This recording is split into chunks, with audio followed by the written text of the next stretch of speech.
Señor, te damos gracias por tu presencia aquí. Te damos gracias por tu palabra bendita, tu palabra de amor. Te damos gracias por la riqueza que tenemos dentro de las Escrituras, Señor. Y de que podemos conocer tu voluntad y tu corazón a través de ellas. Así que, Señor, en esta hora vuelvo a repetir la oración de mi hermano. Abre nuestros corazones. Espíritu Santo, guíanos a lo que tú nos quieras revelar el día de hoy. En el nombre de Jesús, pon palabra que no sea de ti fuera de mi boca, Señor, o tapa los oídos de mis hermanos. En el nombre de Jesús. Amén.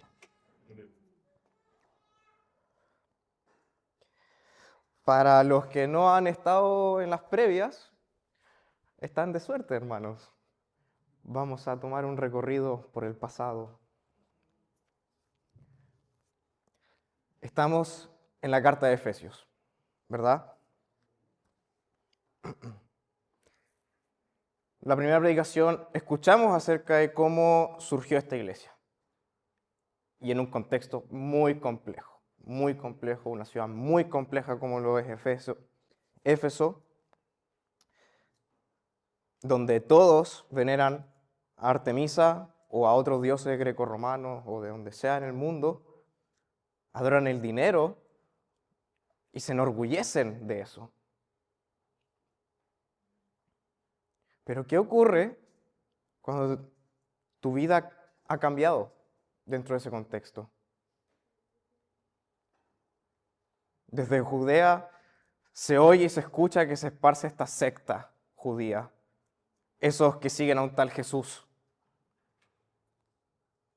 Hemos oído a sus elocuentes exponentes, un tal Pablo de Tarso, expuso frente a todos en la plaza pública una nueva enseñanza que rompe todo sistema que hemos vivido, hemos conocido, hemos adorado y hemos amado.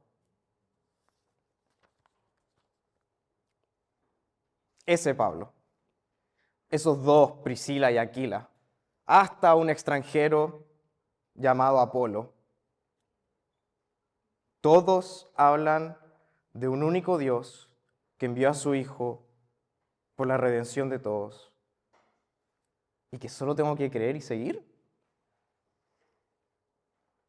¿Y si lo sigo? ¿Y si creo?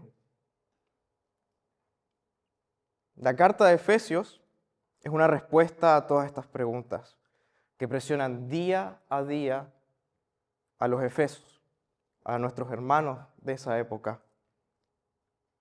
Sobre todo, no solo a los judíos, sino también a los de cultura o de contexto grecorromano.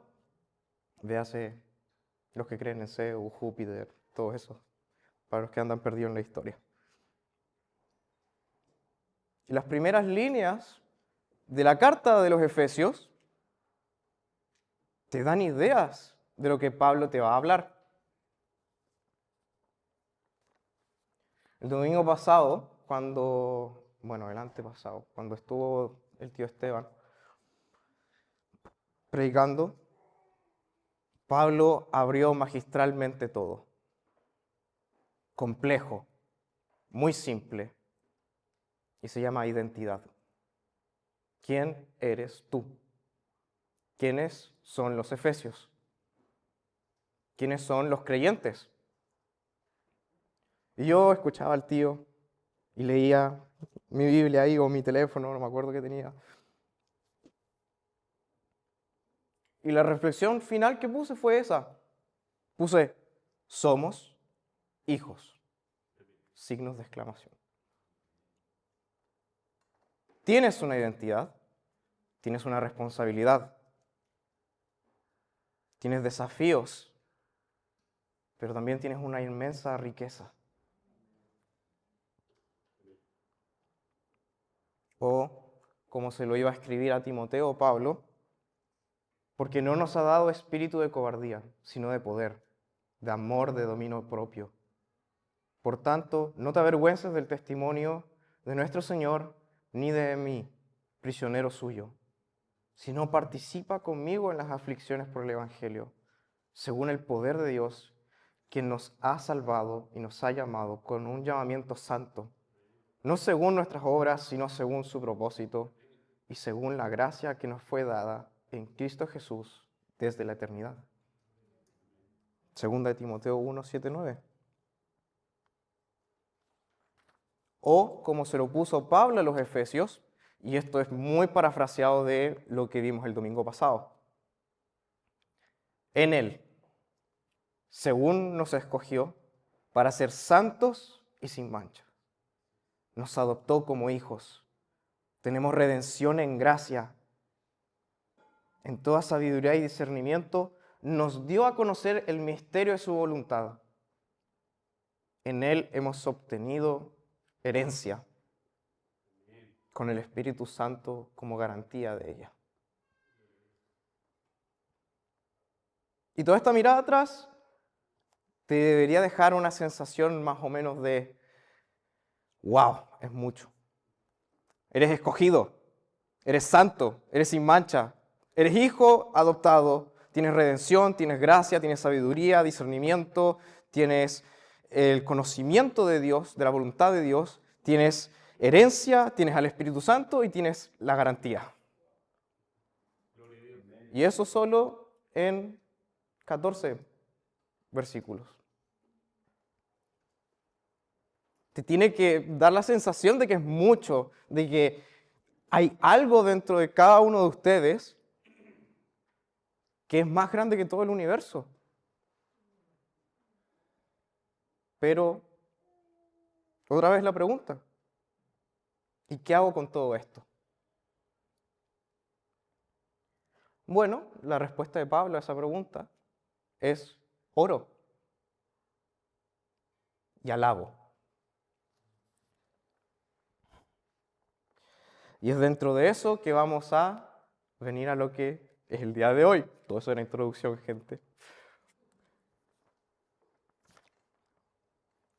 Vamos a estar leyendo Efesios 1, del 15 al 23. Así que, por esta razón, también yo, habiendo oído de la fe en el Señor Jesús que hay entre vosotros y de vuestro amor por los santos, no ceso de dar gracias por vosotros, haciendo mención de vosotros en mis oraciones, pidiendo que el Dios de nuestro Señor Jesucristo, el Padre de la gloria, os dé espíritu de sabiduría y revelación, en un mejor conocimiento de Él. Mi oración es que los ojos de vuestro corazón sean iluminados, para que sepáis cuál es la esperanza de vuestro llamamiento, cuáles son las riquezas de su herencia en los santos y cuál es la extraordinaria grandeza de su poder para con nosotros, los que creemos, conforme a la eficacia de la fuerza de su poder, el cual obró en Cristo cuando le resucitó de entre los muertos y le sentó en la diestra en lugares celestiales, muy por encima de toda autoridad, poder, dominio y todo nombre que se nombre, no solo en este siglo, sino también en el venidero, y todo sometido a sus pies. Y Él le dio por cabeza sobre todas las cosas a la iglesia, la cual es su cuerpo, y la plenitud de aquel que lo llena todo en todo.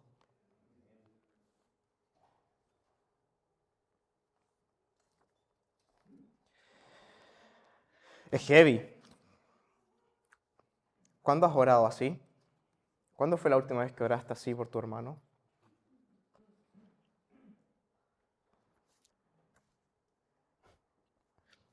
Entonces me puse a pensar, oración. Algo muy cliché de la iglesia, ¿no? Mala palabra de usar, pero aguántenme un poquito. Porque siempre se trae a la mesa, hay que orar, ¿verdad? Como por lo general cuando evangelizas te dicen que quieres salvar, haz esta oración conmigo. Entonces, orar es una pieza central, hermanos. Tan central que casi todas las cartas de Pablo tienen un lugar donde él va a estar orando por aquella iglesia. Entonces me hizo la pregunta de, bueno, ¿cómo oraba Pablo? Lo acabo de leer, sí, es verdad, pero dentro de todo, ¿cuál es su criterio para orar? ¿Verdad? Oraba como lo hacía antes de ser apóstol, eh, oraba de una manera especial después de su conversión, oraba como Jesús nos dijo que oráramos, opa, opa, el Padre nuestro.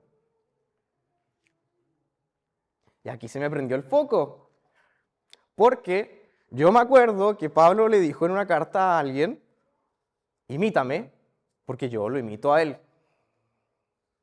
Entonces dije, pero no acaba de decir el Padre nuestro.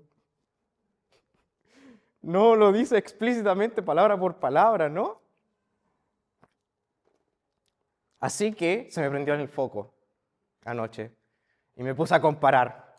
Dije, ya, voy a leer el Padre Nuestro otra vez y voy a ver qué elementos de esto hay en la carta de Pablo. A ver si es que Pablo se volvió loco y oró así medio en el espíritu, ¿no? Con palabras elocuentes. O si de verdad siguió a su Señor, incluso en la oración. Así que vamos a recordar una de las cosas más famosas de la iglesia, que lo aprendiste siendo católico o lo aprendiste siendo evangélico de un modo u otro, el Padre Nuestro. Mateo 6, 9 al 13. Padre nuestro que estás en los cielos, santificado sea tu nombre. Venga tu reino, hágase tu voluntad, así en la tierra como en el cielo. Danos el pan nuestro de cada día. Perdona nuestras deudas, como nosotros perdonamos a nuestros deudores. No nos metas en tentación, mas líbranos del mal, porque tuyo es el reino y el poder y la gloria por los siglos de los siglos. Amén. Y Jesús es muy explícito ahí, no dice, tal vez quieras orar así. No, es eso. Ustedes deben orar así.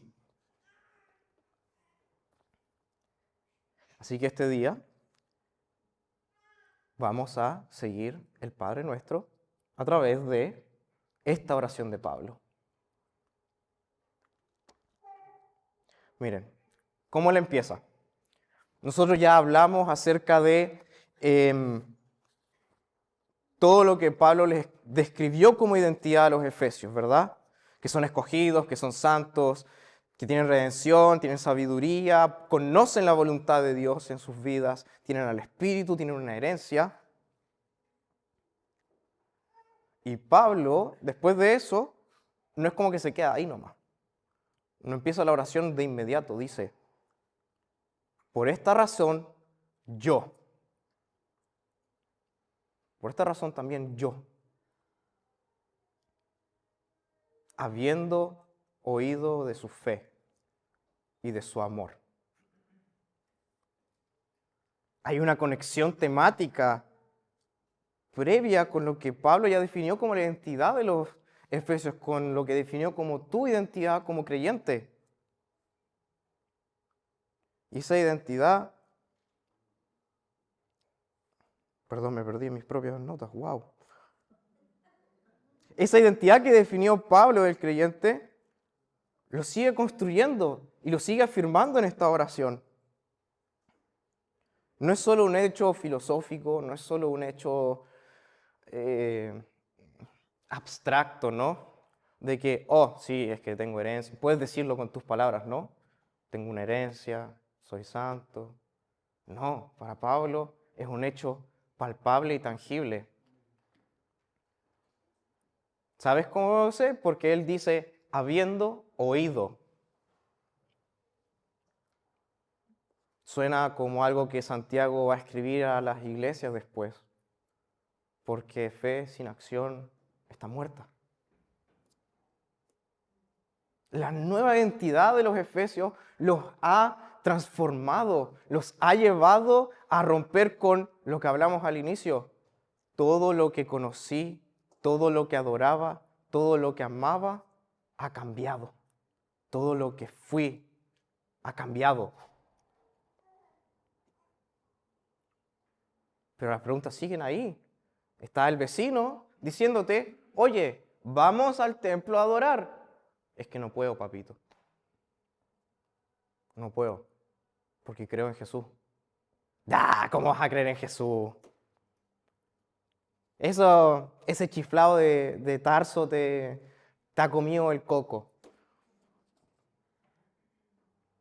No, y tú quieres seguir un poquito, ¿no?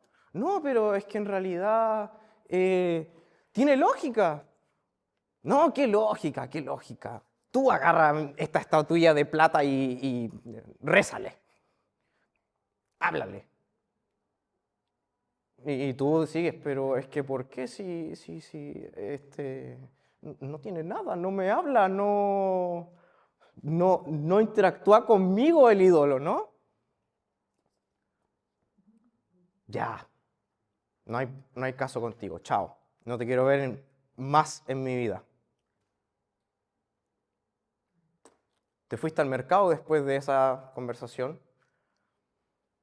y porque este amigo tuyo fue bocón, ahora todo el mercado sabe que tú eres cristiano. Ya, el pancito cuesta 10 pesitos. Llegaste al puesto de los panes. Oye, ¿eres tú ese que habla Sansón? No sé. Para ti el pan está a 30. ¿Por qué? Ups, inflación. No sé. Ya, gastaste plata en los 30 pesos. Y sigues caminando y de repente te cae un tomate en la cabeza. Al grito de Viva Artemisa, diosa de Efeso. Y así por todo el mercado hasta que volviste a tu casa y no tienes la menor idea qué ha pasado el día de hoy. Esa es la realidad o la realidad más baja que puedo pensar o que me puedo imaginar de uno de nuestros hermanos de Efeso de esta época. Imagínate todas esas cosas que te decían de que eres hijo, de que tienes herencia, de que tienes esto, que tienes lo otro. Es que no vale la pena, Señor. Me cobran el triple en el mercado, mis amigos me dejaron. No puedo comer carne de la poca que ya puedo consumir porque está dedicada a los dioses. Y quiero amarte, quiero conocerte. Pero es que es mucho, Señor. Y en esa época, te lo aseguro, hermano, era mucho. Era mucho. Sigue siéndolo en algunos lugares el día de hoy. Más aún dentro de eso, la iglesia prosperó. Pablo, desde Roma, en su encierro, ha escuchado de la fe inquebrantable y del amor para los santos. Fe y acción, unidas en una nueva identidad. Efeso está empezando a cambiar. Persona a persona. Quizás muerte a muerte, lamentablemente, pero está empezando a cambiar. Pero la pregunta natural dentro de la presión es, ¿vale la pena?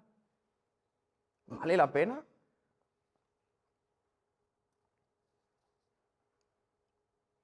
Y aquí la oración de Pablo, con todo eso, es magistral. Es magistral.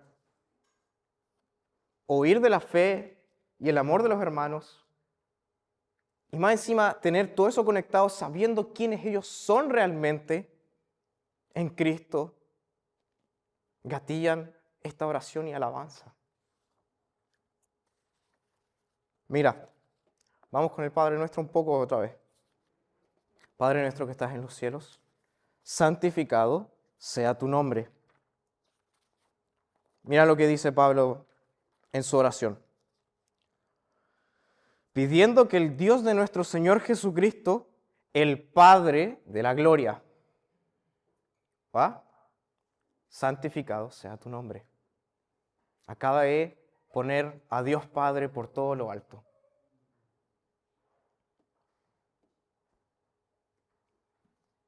Y sigue.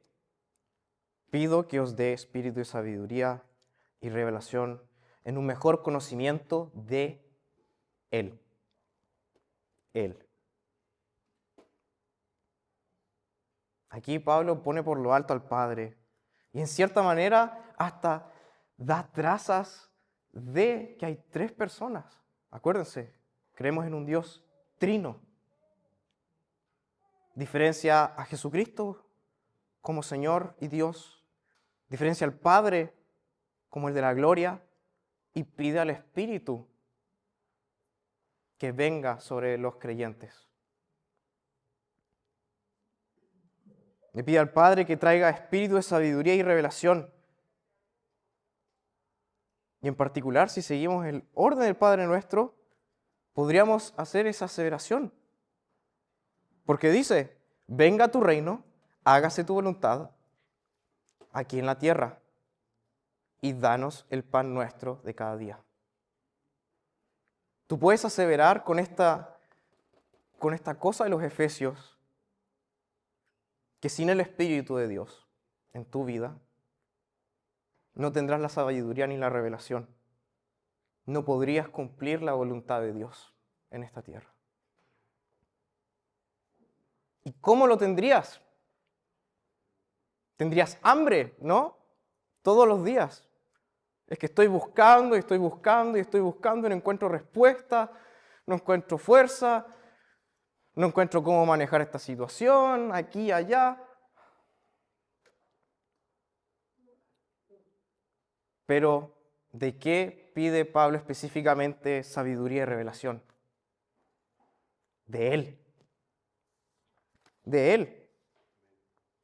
En un mejor conocimiento de Él. Él en mayúscula. Sujeto. ¿Y cómo lo conozco más de Él? Sino yendo hacia Él. O como lo dijo Jesús, yo soy el pan de vida.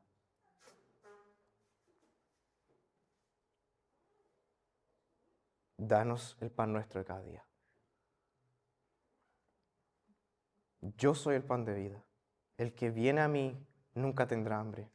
El que cree en mí no tendrá sed jamás. Juan 6:35. Hermano, y ahí llegó mi primera reflexión práctica. Pablo está desafiando dentro de su oración a los efesios a entender la realidad de que tienen que buscar a Dios ellos mismos. Hermano, ¿quieres vivir tu identidad como hijo plenamente? No solo de palabra, sino plenamente. Aumenta tu hambre por tu Señor. Aumenta tu sabiduría en Él. Aumenta tu hambre de conocerlo más. Ora como Pablo.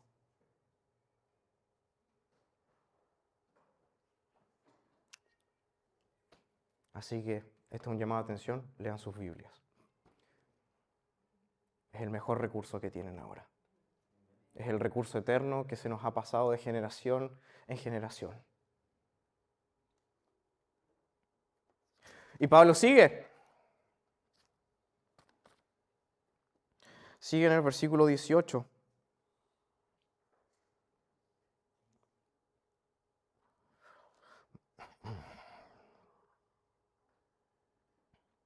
Mi oración, aquí hace una distinción. Hizo una oración ya, aquí hace otra. Mi oración es que los ojos de vuestro corazón sean iluminados para que sepáis cuál es la esperanza de su llamamiento, cuáles son las riquezas de la gloria de la herencia en los santos. La esperanza de vuestro llamado. ¿Cuál es esa, hermanos? No es una pregunta retórica. ¿Cuál es? Es que fuiste perdonado. Y fuiste llamado a perdonar. O como Jesús nos lo dijo, perdona nuestras deudas, así como nosotros perdonamos a nuestros deudores. Y no solo para disfrutar de ello para ti mismo. Porque la primera dice, perdona nuestras deudas en el Padre Nuestro. Y la segunda parte dice, tal como perdonamos a los que nos ofenden o a nuestros deudores. Que Dios nos perdone debería ser el motor suficiente para tú ir y perdonar a otros. Para que traigas buenas nuevas, para que traigas esperanza. Y sigue el 19. Y no nos metas en tentaciones, mas líbranos del mal. O como Pablo lo pone, sepan cuáles son las riquezas de la gloria de su herencia. ¿En quién? En los santos. Ya no solo en Dios, sino en los santos, en tus hermanos. Acuérdate, tu llamamiento es que eres santo y sin mancha. Lo creas o no, lo practiques o no. Eres santo y sin mancha, hermano mío.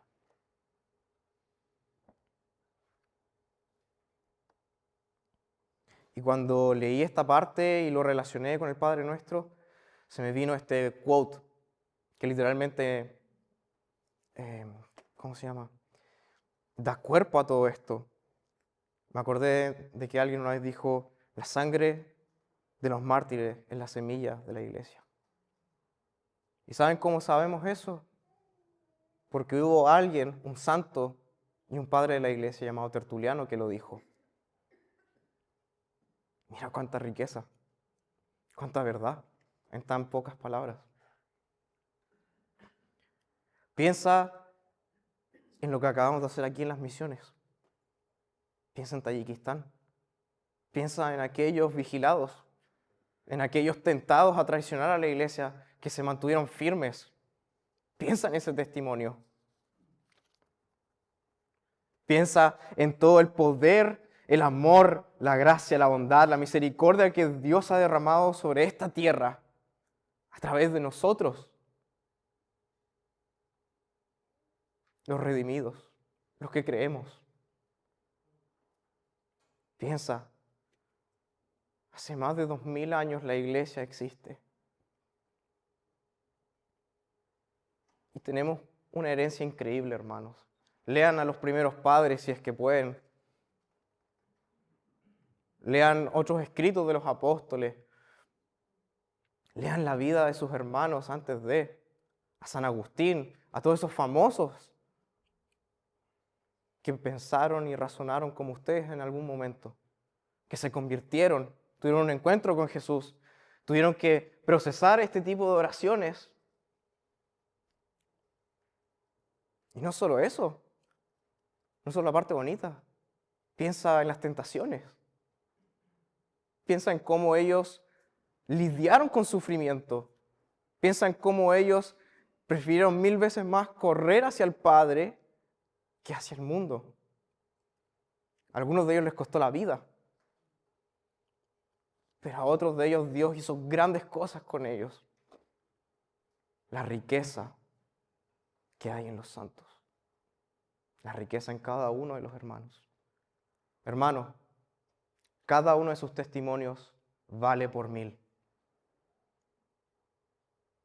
Nunca lo mires en menos. Ya sea que creciste en la iglesia, ya sea que eras ateo y te encontraste con Dios, ya sea que eras católico y te volviste evangélico o al revés. Tu testimonio vale por 1000. Y no solo para ti, vale porque tus hijos lo van a saber. Vale porque los futuros hermanos de la iglesia, los que están por convertirse, los que van a nacer, van a escuchar algún día de cómo tú también eras tentado, cómo tú sufrías a veces, pero prefiriste 1000 veces más postrarte ante su Señor y vivir tu vida en sabiduría y en temor de Dios.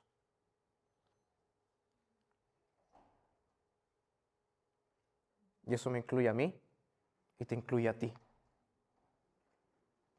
¿Y cómo corona su oración Pablo? Con lo más importante y lo más relevante en el momento inmediato para los efesios. El 19. ¿Y cuál es la extraordinaria grandeza de su poder para con nosotros los que creemos? Conforme a la eficacia de la fuerza de su poder. Porque, hermanos, para los efesios, como les dije, era una guerra tanto física como espiritual. Día a día. Para nosotros también es una guerra espiritual la que vivimos. ¿Quieres saber cuál es el punto de la carta de los Efesios? Es de que Pablo te dice, tú tienes una identidad como hijo, pelea la buena batalla. Por eso hay partes, la última parte de los Efesios es esa, la armadura. Prestados para la guerra espiritual. Y aquí Pablo en esta oración hasta se los define en una manera a ellos, porque reflexiona en el poder de Dios.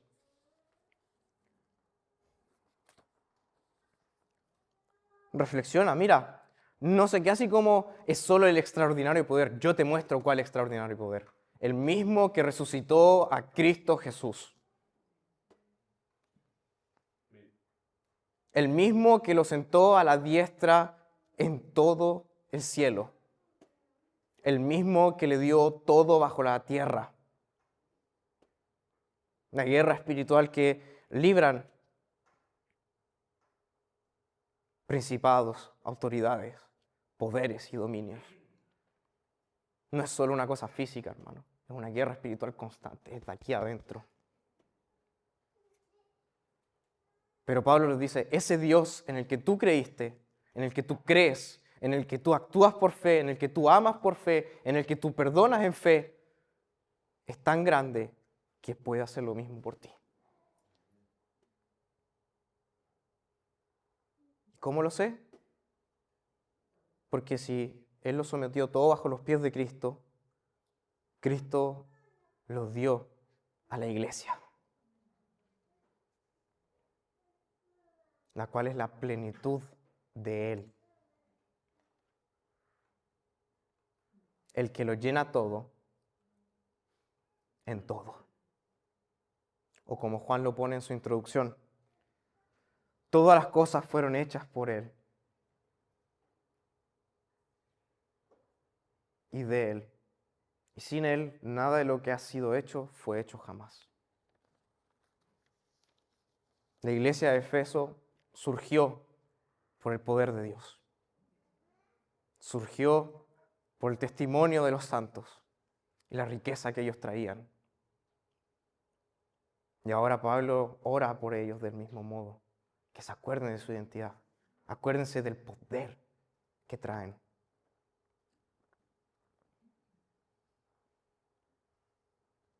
O como Jesús lo pone, porque tuyo es el reino. Y el poder y la gloria por los siglos de los siglos. Es heavy. Una oración que lees en 5 minutos tiene tanta riqueza.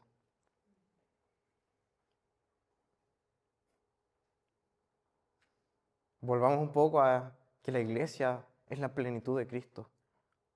Lo corona. Esto corona la oración total de Pablo. Dice, tú, iglesia, escucha, tú, iglesia, eres la plenitud de Cristo.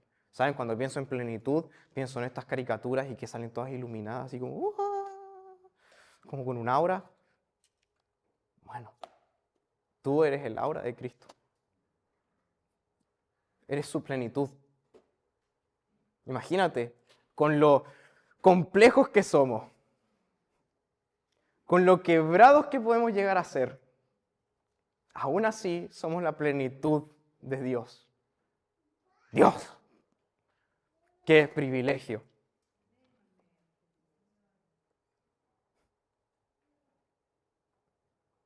Y con una cabeza la cual es Cristo. nuestro Señor, que nos da poder y autoridad sobre toda la tierra. Y el resto de la carta va a expandir cada uno de los puntos de esta oración. Mira, algunos tópicos que simplemente a mí se me vinieron a la cabeza es identidad, transformación, revelación, guerra espiritual, unidad de la iglesia. Y todo va a partir de una oración. Así que la pregunta del millón, hermano, es: ¿qué importancia le das a la oración? Aquí ya vamos a cerrar, hermano. Estas son preguntas para que tú estés aquí adentro diciendo, ¿qué importancia le das tú a la oración? Porque te lo admito, a mí a veces se me escapa mucho. Se me escapa. Y la uso como una mera herramienta. Y el Señor me confrontaba, es que tú me llamas solo cuando tenés problemas. Es que tú me llamas cuando simplemente alguien dice, oremos por tal hermano. Pablo oró desde prisión y se acordó de los Efesios y oró. Fíjate. ¿Qué importancia le das a la oración? ¿Qué importancia le das a nuestras reuniones de oración? Aquí no estoy disparando al aire, yo también falto. Pero, ¿qué importancia le das a la oración en tu vida? La otra pregunta es, ¿por qué oras? Mira que Pablo simplemente oró basado en que tenía agradecimiento por quienes son sus hermanos. No por necesidad inicialmente, no porque, ay, qué agradecido estoy por su dinero o su ofrenda, no. Pablo da gracias por quienes son los efesios.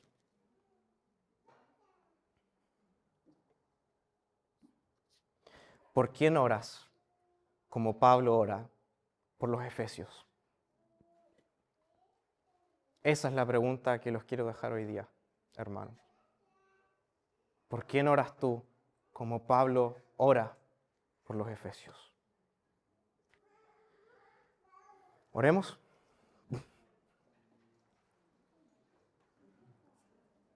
Señor, te damos gracias por tu palabra viva. Te damos gracias por la eficacia que tú diste, las palabras precisas que tú diste a nuestros hermanos del pasado para dárnoslas el día de hoy. Señor, te pedimos perdón si este hermoso regalo que tenemos de orar lo hemos mirado en menos. Te pedimos si simplemente lo vimos como una cosa más de nuestro día a día. Señor, te pedimos cuando simplemente lo usamos como el escape final a nuestros problemas. Señor, te doy gracias por todos mis hermanos acá. Te doy gracias primeramente por quienes son en ti, por cada historia que tú has construido en sus vidas. Te doy gracias por el momento en el que ellos aceptaron su nueva identidad y dijeron, sí, yo seguiré a Jesús. Señor, Espíritu Santo, te pido que nos des hambre de ti, por conocerte cada día más, para saber qué decir, Señor, para tener sabiduría en cómo vivir nuestras vidas, para tener sabiduría en cómo orar, Señor, más eficazmente, para poder ver la extraordinaria fuerza y poder de tu gloria en esta tierra. Señor, te pido porque muevas al Espíritu Santo entre nosotros a despertarnos cada mañana y no solo dar gracias por estar vivos un día más, sino darle gracias por un hermano, por una hermana. Dar gracias por todos aquellos que están siendo perseguidos, que representan tu nombre, Señor, en los otros países. Te damos gracias porque dentro de esta guerra tú nos equipaste, Señor, con el arma más poderosa que es tu palabra y con la defensa que es la oración. Mi Señor, queremos que el día de hoy nos vayamos transformados, Señor. Queremos que nuestras oraciones sean como la de Pablo. Que sean poder, que sean verdad, que sean identidad, que afirmen a nuestros hermanos, que construyan desde donde no hay nada. Señor, revélanos otra vez dónde está nuestro corazón en cuanto a la oración. Y danos la valentía para poder hacerlo todos los días, con la misma valentía, con las mismas palabras, con el mismo espíritu ferviente de Pablo, por sus hermanos. En el nombre de Jesús. Amén.